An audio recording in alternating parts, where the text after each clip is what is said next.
there, welcome to U.S. History with Lennox. I am Lennox, and today we are right in the middle of time period 4, which covers the years of 1800 to 1848. Our focus today is topic 4.7, expanding democracy. And what I'm hoping is by the time we're done, you'll be able to explain the causes and the effects for the expansion of participatory democracy in our country in the early half of the 19th century. So if you're ready, let's dive in. So we got to talk about a specific class of people in our country during this time period. I'm talking about the working class, the small farmers, the frontier settlers, and other working men. They are going to start demanding their right to vote. They want to be franchised into the American political system. And by franchise, I don't mean opening a McDonald's. The term franchise refers to receiving the right to vote, and that's what these people were looking for. But the question you might be asking yourself is, why now? Why not sooner? What has led them to actually start demanding this? Well, simply put, it was the economic panic of 1819. Now, there was a lot that was going on that led to this economic crisis, and it really started with the rechartering of the national bank under the American system. The Second National Bank is going to come into being and has to deal with rising prices, a lot of inflation in our country.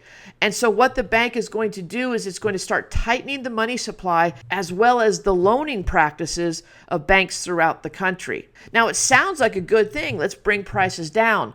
But the effect of this is going to cause a lot of state banks to have to shut down. And that's going to have a direct effect on that group of working class men. Now, couple these irresponsible banking practices with a decrease in the demand for the supply of American goods overseas, and we're going to have a big economic problem in this country. We're not able to sell as much of our goods as we have before due to the decrease in demand. Our banks are closing down and is making it more difficult to get loans. And so what we're going to see happening is unemployment is going to start rising. Bankruptcies are going to start rising. And loans are going to go into default, meaning people can't pay their loans back. And as a result of that, they end up in debtor's prison. The people are like, whoa, this is way too much. Who is responsible for this? And what's going to happen is the laborers, those working men, specifically in the West, are going to start demanding to hold the politicians responsible for all these economic woes that we're facing. Up to this point, you had to own property in order to vote. But now, these men are demanding the right to vote whether they own property or not, and their demands are going to be met. As new states start to come into the Union in the West, they are going to offer unrestricted, universal, white male suffrage, meaning you don't have to own property if you want to vote. Everybody, more specifically, white men, will automatically receive the right to vote. And then by 1825, most eastern states had followed suit. They were starting to lower or eliminate their property requirements for voting as well. More voters means more democracy, which is a good thing. And the effect of that, though, is we're going to start seeing a bit of a realignment in political parties. Now remember, coming out of the era of good feelings, we are a single party system. The Federalists are gone. All we have is the Democratic Republicans. But what we start to see is factions growing in the Democratic Republican Party. You have two groups. You have the Democrats who follow the Jeffersonian political ideology, limited power of the federal government and a strict interpretation of the Constitution. The other side, a rival faction within the party, is the National Republicans. They believe in a more expansive view of federal power and a loose interpretation of the Constitution. Sounds a little bit like the Federalists, don't you think?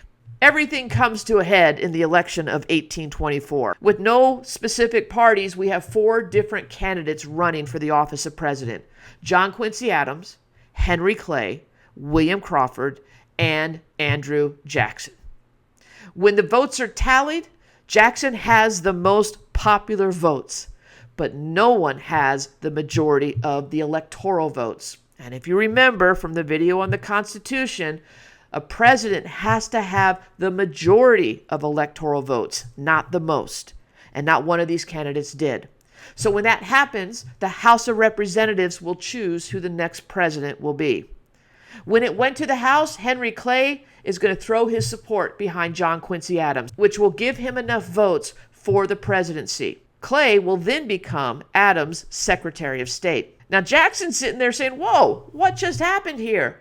I got the most popular votes. How is John Quincy Adams the president? He looks at the arrangement between Quincy Adams and Clay and he goes, that looks to me like a corrupt bargain. It stinks. Now, let me be perfectly clear. What happened between Clay and John Quincy Adams was not illegal. There was nothing wrong with what they did. But from Jackson's standpoint, it stunk. And as a result of this corrupt bargain, Jackson is going to become very vocal in the political systems of our country. And what we're going to see is those two factions within the Democrat Republicans are going to split and become parties. And we will enter into our second two-party system between the Democrats and the Whigs. But that's on our next video. Hope this helped. If it did, go ahead, give me a like, subscribe to me. And if you have any questions, go ahead and pop them down there in the comments and I'll answer them as quick as I can. But until then, I thank you for watching. We'll see you on the next one.